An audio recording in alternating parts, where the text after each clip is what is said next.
اعوذ باللہ من الشیطان الرجیم بسم اللہ الرحمن الرحیم۔ ڈیئر ویورز، آپ کو انٹروڈکشن ٹو لیگل سسٹم کے ایک اور لیکچر میں خوش آمدید کہتا ہوں۔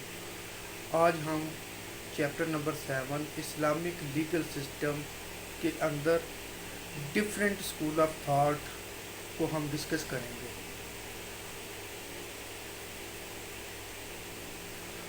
لیکچر کا باقاعدہ آغاز کرنے سے پہلے آپ لوگ میرے چینل کو سبسکرائب کر لیں اور اس کے آگے ریڈ کلر کی گھنٹی ہے اس کو پریس کر دیں تاکہ نئے آنے والی ویڈیو آپ کو بر وقت مل سکے۔ تو ویورز، آج ہم ڈسکس کریں گے different school of thoughts under Islamic law, Muslim rights, different Muslim rights, Muslim school of thought میں۔ تو مختلف اسکول آف تھاٹ کے اندر سب سے پہلے آج ہم سنی اسکول آف تھاٹ کو ڈسکس کریں گے۔ اہل سنت کا جو اسکول آف تھاٹ ہے اس کو ہم ڈسکس کریں گے۔ تو جیسا کہ آپ سب جانتے ہی ہیں کہ جو سنی اسکول آف تھاٹ کی بنیاد امام ابو حنیفہ نے رکھی۔ اس اسکول آف تھاٹ کے 4 مین امام ہیں، یعنی کہ سنی اسکول آف تھاٹ کے سنی ٹریڈیشن کے 4 مین امام ہیں۔ نمبر 1 امام ابو حنیفہ جس کو حنفی اسکول آف تھاٹ کہتے ہیں۔ نمبر 2 امام مالک جس کو مالکی اسکول آف تھاٹ کہتے ہیں۔ نمبر 3 امام شافی جس کو شافی اسکول آف تھاٹ کہتے ہیں۔ نمبر 4 حنبلی یا امام احمد حنبل جس کو حنبلی اسکول آف تھاٹ بھی کہتے ہیں۔ حنفی، مالکی، حنبلی اور شافی اسکول آف تھاٹ، یہ 4 مختلف قسم کے اسکول آف تھاٹ ہیں سنی ٹریڈیشنز کے اندر۔ تو ان میں سے جو سب سے بڑے فلاسفر، ہر ایک امام کی اپنی اہمیت ہے، ہر ایک امام کا ایک اپنا مرتبہ ہے جو انہوں نے اسلام کی ترویج کے لیے، اسلام کی تدوین کے لیے، اسلام کو بطور قانون سازی رائج کرنے میں جو انہوں نے اسلام کی خدمات کی، ان کو تا قیامت نہیں بھولا جا سکتا۔ وہ اپنی جگہ چاروں امام اپنی اہمیت رکھتے ہیں اسلامی معاملات کو بطور قانون سازی رائج کرنے میں، لیکن ان میں سے جو انوویشن ہے، اگر انوویشن کی بات کی جائے تو وہ امام ابو حنیفہ کو جاتی ہے۔ انوویشن، اس کو ایجاد کرنا، اس معاملہ کو بطور فقہ رائج کرنا، فقہ رائج کرنے کے ساتھ ساتھ پھر مختلف قسم کی ٹریڈیشنز کو رائج کرنا، ان کو بتانا، عوام تک پہنچانا، پھر اس کے مطابق عمل درآمد کرنا، پھر اس کے اوپر قانون سازی کرنی، یہ سارے کا سارا کریڈٹ امام ابو حنیفہ کو جاتا ہے۔ امام ابو حنیفہ ابن ثابت ان کا مکمل نام ہے۔ کامنلی ان کو امام حنیفہ کہا جا سکتا ہے یا ابو حنیفہ کہا جا سکتا ہے۔ آپ کی پیدائش 80 ہجری میں ہوئی، یعنی کہ نبی پاک صلی اللہ علیہ وسلم کی وفات کے کچھ عرصہ بعد آپ کی پیدائش ہوئی۔ اور آپ کے والد جو تھے ایک تاجر تھے، تجارت کرتے تھے، ٹیکسٹائل کی تجارت کرتے تھے۔ سب سے بڑی ایک بات جو آپ کو میں بتانے جا رہا ہوں کہ امام ابو حنیفہ نے تربیت کہاں سے حاصل کی۔ امام ابو حنیفہ نے تربیت امام جعفر صادق سے حاصل کی، اور آپ لوگ جانتے ہیں کہ امام جعفر صادق بھی ایک بہت بڑے اسلام کے اندر معلم ہے، ایک بہت بڑے، ان کا بھی اپنا ایک کردار ہے، اور اہل تشیع جو ہے وہ تو ایکسیپٹ ہی امام جعفر صادق کو کرتے ہیں، اور امام ابو حنیفہ ان کی شاگرد ہیں امام جعفر صادق کے۔ تو امام ابو حنیفہ کے بارے میں جو سب سے بڑی بات ہے وہ یہ ہے کہ آپ نے تقریباً 83,000 جورسٹک میٹرز کے اوپر ڈیسائیڈ کیا، فیصلہ کیا، یعنی کہ 83,000 فیصلہ جات اسلامک نقطہ نظر کے ساتھ آپ کے وہ کریڈٹ میں وہ فیصلے جاتے ہیں جو آپ نے کیے، جو اسلام کی روشنی میں کیے، جو قرآن اور سنہ کی روشنی میں کیے، جو اجماع اور قیاس کی روشنی میں کیے، جو استحسان کی روشنی میں کیے، یعنی کہ 83,000 ایک بہت بڑی تعداد ہے جو جورسٹک میٹرز کی، اسلامک جورسٹک میٹرز کی، جو آپ نے ان کو ڈیسائیڈ کیا۔ تو یہ بھی ایک بہت بڑا کریڈٹ ہے امام ابو حنیفہ کا کہ انہوں نے ایک بہت اعلیٰ روایات کے ساتھ ساتھ इस्लामी कानून साजी में पार्टिसिपेट किया और उसमें तो बेसिकली अगर देखा जाए तो इमाम अबू हनीफा ने एक 40 रुकनी एक कबीना बनाई थी, 40 रुकनी एक टीम बनाई थी, जिस कमेटी आप उसको कह सकते हैं, कमेटी बनाई थी। उस कमेटी का काम ही सिर्फ यही था कि उन्होंने जितने भी मामलात हैं, इस्लामिक मामलात हैं, इस्लामी नुक्ता नज़र से जो मामलात हैं, वो सारे के सारे आपने वो फ़ैसला किया, उन सारे के सारे मामलात के ऊपर आपने डिसाइड किया। कुछ 40 रुकनी कमेटी थी, वो इस्लामी नुक्ता नज़र के साथ कुरान और सुन्ना को सामने रखते हुए उसके ऊपर वो डिसीजन किया करती थी, और उन डिसीजन की अहमियत आज भी बहुत ज़्यादा है। चूँकि इमाम अबू हनीफा साहब खुद उसमें पार्टिसिपेट करते थे, खुद उन मामलात को देखते थे, तो लिहाजा उसकी वैलिडिटी को आज भी एक बहुत बड़ी क्रेडिबिलिटी के साथ देखा जाता है उन मसाइल के हल को।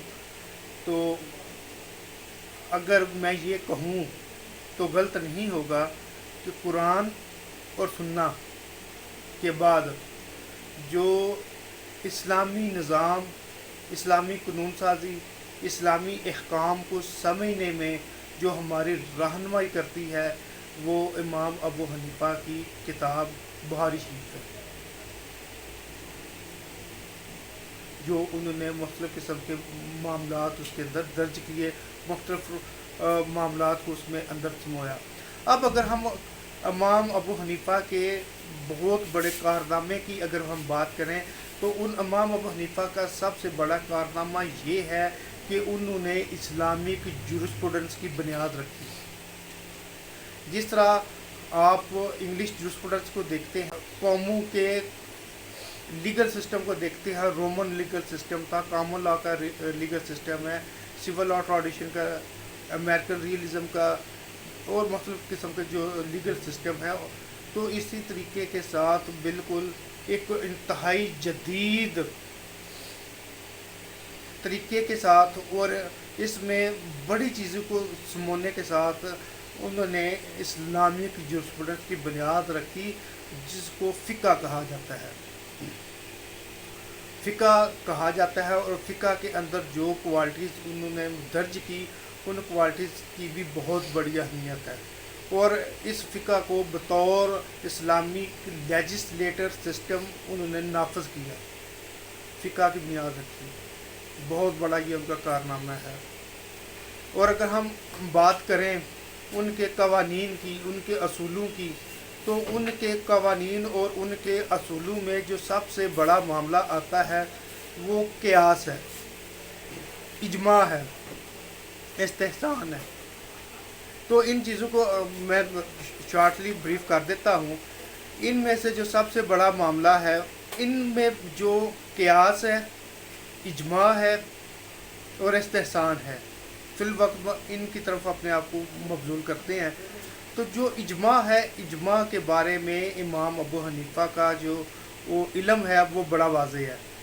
उसके बारे में इमाम साहब फरमाते हैं कि इजमा नबी पाक सल्लल्लाहु अलैहि वसल्लम की वफ़ात के बाद स्टार्ट होता है, और इसमें हर वक़्त के लोग जो उस वक़्त के मुजतहिद हैं, जो मुजतहिदीन हैं, वो मिल बैठ कर उसके ऊपर इजमा कर सकते हैं। ये इजमा के मतलब उनका इजहार ख्याल है। बाकी जो इमाम हैं वो इसके मतलब थोड़ा सा डिफरेंट व्यू रखते हैं, लेकिन इमाम अबू हनीफा साहब अपना व्यू स्टैंड करते हैं तमाम दुनिया के मुजतहिदीन के लिए, तमाम वक्तों के मुजतहिदीन के लिए। इसमें भी वो कैटेगरी रखते हैं, एक इजमा वो जो नबी पाक सल्लल्लाहु अलैहि वसल्लम के वफ़ात के कुछ अर्सा बाद जो सहाबा कराम और तबा ताबईन वगैरह ने जो किया, उसकी क्रेडिबिलिटी बहुत ज़्यादा है।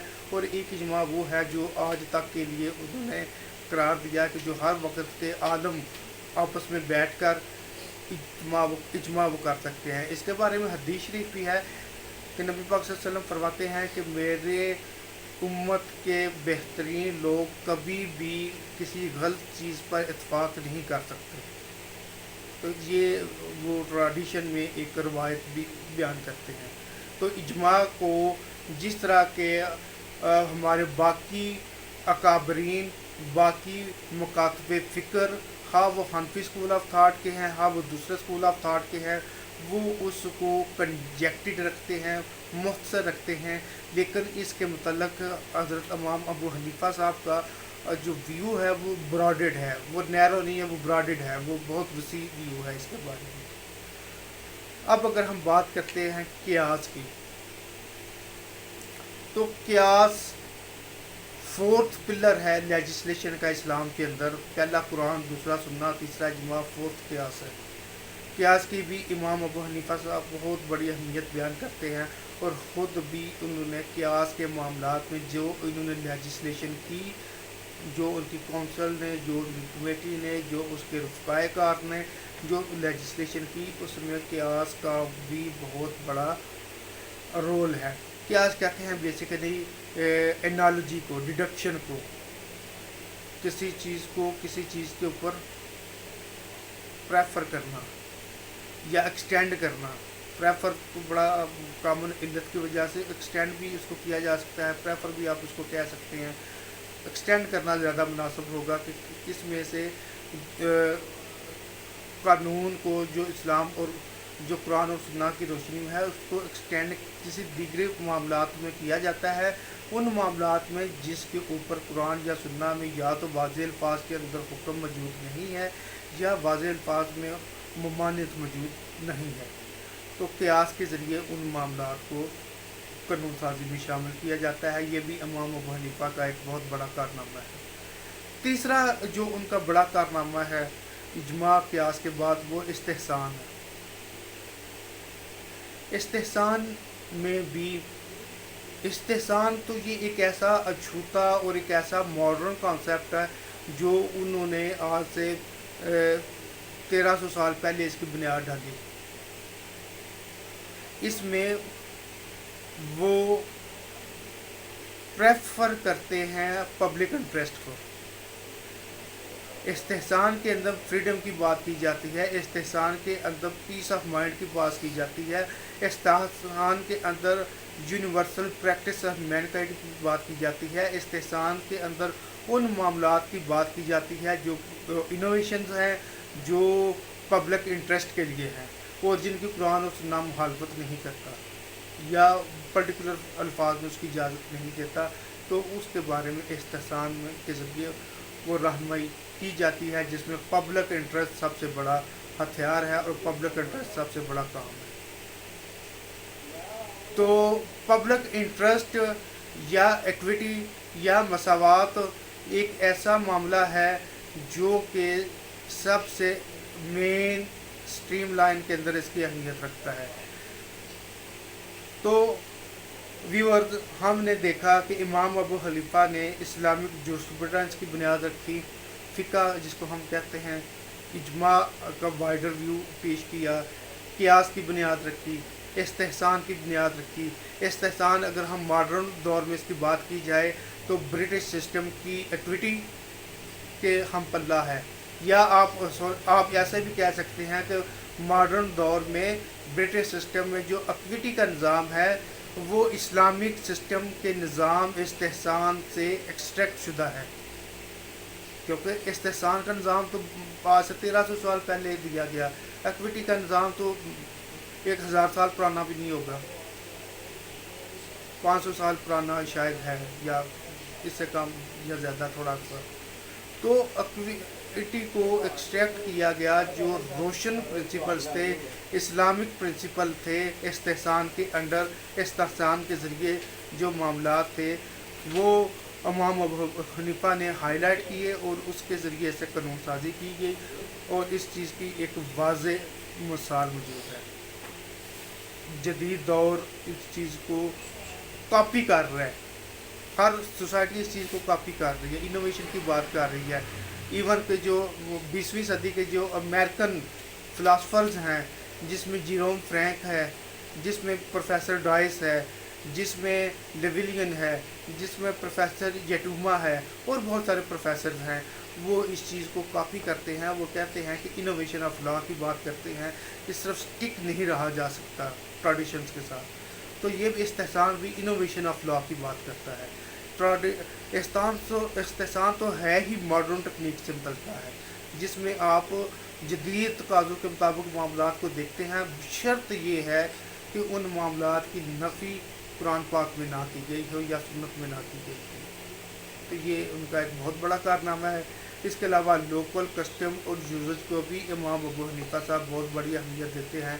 वो भी लोकल कस्टम को भी बुनियाद बनाने का फरमाते हैं और उसका सहारा लेकर भी कानून साजी करने का कहते हैं।